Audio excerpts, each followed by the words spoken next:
শনিবার কলকাতা কর্পোরেশনের বাজেট পেশ করলেন মেয়র ফিরহাদ হাকিম। এই বিষয়ে সাংবাদিকদের সঙ্গে কথাও বলেন তিনি। বাজেট প্রসঙ্গে কথা বলেন বিরোধীরাও। কি বললেন শুনব। নাগরিক পরিকল্পনা গ্রহণ করে এবং রাস্তাঘাট, অর্থনৈতিক সাহায্যে বিদ্যালয়, স্বাস্থ্যকেন্দ্র, বাজার রক্ষণাবেক্ষণ প্রভৃতি কার্যগুলি সম্পাদিত করে থাকে এবং সেই কারণে আপনাদের বলছি, এটা আপনারা পড়ে নিন। এবং আমি শুধু এইটুকুই বলতে চাই, আমি জোর দিয়ে বলতে চাই যে এবছরের মতন আগামী বছরেও কলকাতা পৌরসভার সংস্থার সার্বিক উন্নয়নের গতি অব্যাহত থাকবে।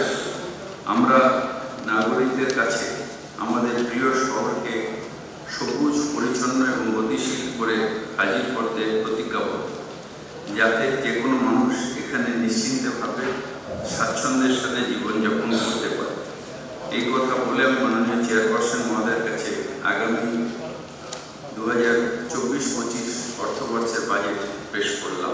খুব সুন্দরভাবে থাকবে এবং একটা কলকাতায় একটা টাইম আসবে যখন আর কোনো ওই যেটাকে আমরা বস্তি বাড়ি বলি, মানে চালা বাড়ি, টিনের বাড়ি, টালির বাড়ি, সেগুলো আর থাকবে না। সবাই আমরা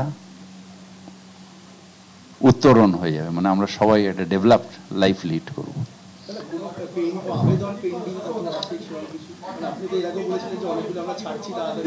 সব ছেড়ে দিয়েছি, এখন আপ টু ডেট হয়ে রয়েছে।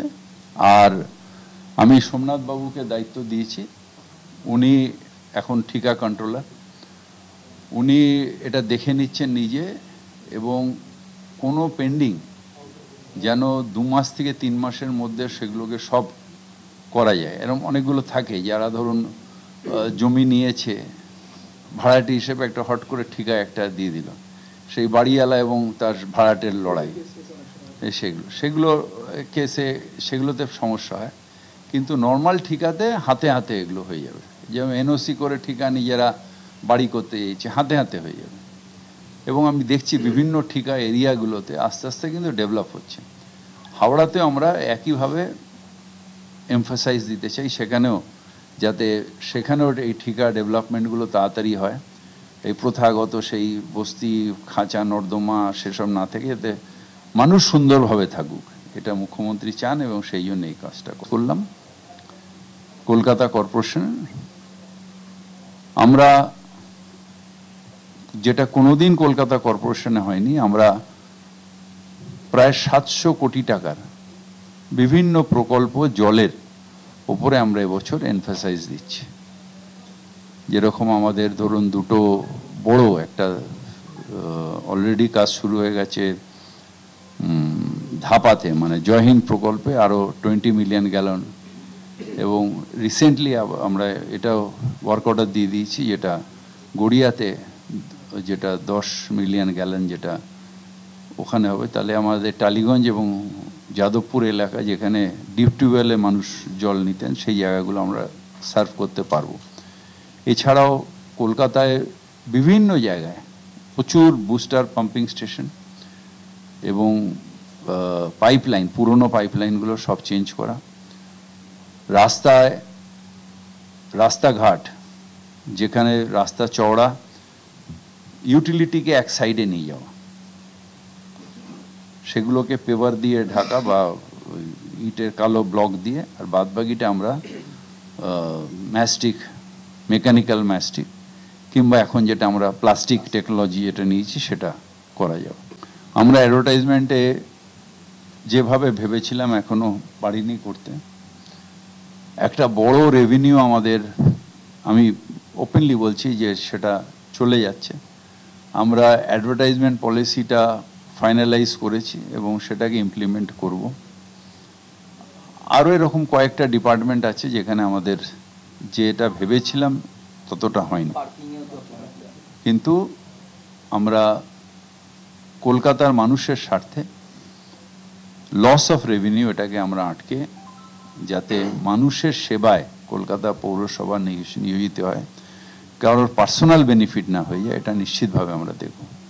আছে, আমি করছি, পেনশন মানুষের কাছে পৌঁছচ্ছে, যে অবস্থায় ছিল তার থেকে অনেক বেটার আছে। আমি যারা আমার প্রাক্তন কর্মচারী তারা আমারই মানুষ, আমারই আত্মীয়, আমার লোক, তাদের যাতে অসুবিধা না এটা দেখাটাও আমার দায়িত্ব। যথাসাধ্য চেষ্টা করে পরিষেবা ঠিক রেখে এটাও নিশ্চিতভাবে আমি দেখছি। আপনি সব আজকে তো আমার কালেকশন এক্ষুনি যা বাজেট ধরলাম, কালেকশন তো এক্ষুনি আসবে না। কালেকশনও যেরকম আমরা রাজস্ব যেরকম ধরছি আর এটা ধরছি, খরচাটা ধরছি, দুটোই তো সাইমালটেনিয়াসলি হবে। সুতরাং ওটা তো ন্যাচারাল এম্বার্গো থাকে যে আমার যেরকম দিন ধরে চলছে এবং করতে করতে প্রায় 2000 কোটি টাকা এসছে, তার থেকে আমরা কিছুটা কমাতে পেরেছি। এটা আস্তে আস্তে কমবে।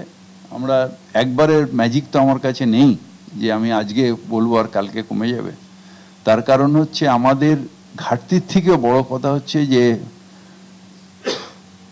ইউটিলিটি সার্ভিস, নাগরিকদের পরিষেবা, এটা আমার কাছে অনেক বেশি ইম্পর্টেন্ট। জানবো কি করে কোনটা সত্যি কোনটা মিথ্যে? শ্বেতপত্র প্রকাশ করে বলুক কত পুরসভায় কত কর্মচারী মানে স্থায়ী পদে কত খালি রয়েছে, তাদের কবে জয়েনিং হবে। শ্বেতপত্র প্রকাশ করে বলুক কোন খাতে পার্কিংয়ে কত আয়, কত টার্গেটেড আয় ছিল, কত আলটিমেটলি হলো। বলুক সম্পত্তি কর বাবদ কলকাতা পুরসভা কত রোজগার করেছে, কত রোজগার হবার কথা ছিল। বলুক এই যে বিজ্ঞাপনে জায়গায় জায়গায় ববিদার আর পিসিমার এই যে চাঁদ মুখটা আমরা দেখতে পাই সারা রাস্তা জুড়ে, হ্যাঁ, আমরা জানতে চাই সেখানে বিজ্ঞাপন বাবদ কত আয় হয়েছে। এগুলো বাংলার মানুষ, কলকাতার মানুষ জানতে চায়, ট্যাক্স পেয়ার জানতে চায়। যাদের টাকায় এই পুরসভা চলছে, ওরা লুটছে, তারা জানতে চায় কত টাকা আয় হয়েছে, কত টাকা ব্যয় হয়েছে। এটা শ্বেতপত্র প্রকাশ করে বলুন। বলুন কবে পার্কিং হয়েছে, পার্কিং এর টেন্ডার হয়েছে, সেই টেন্ডারে কারা পার্টিসিপেট করেছে, সেই টেন্ডার কাদের কাদের টেন্ডার কারা পেয়েছে প্রকাশ করুন।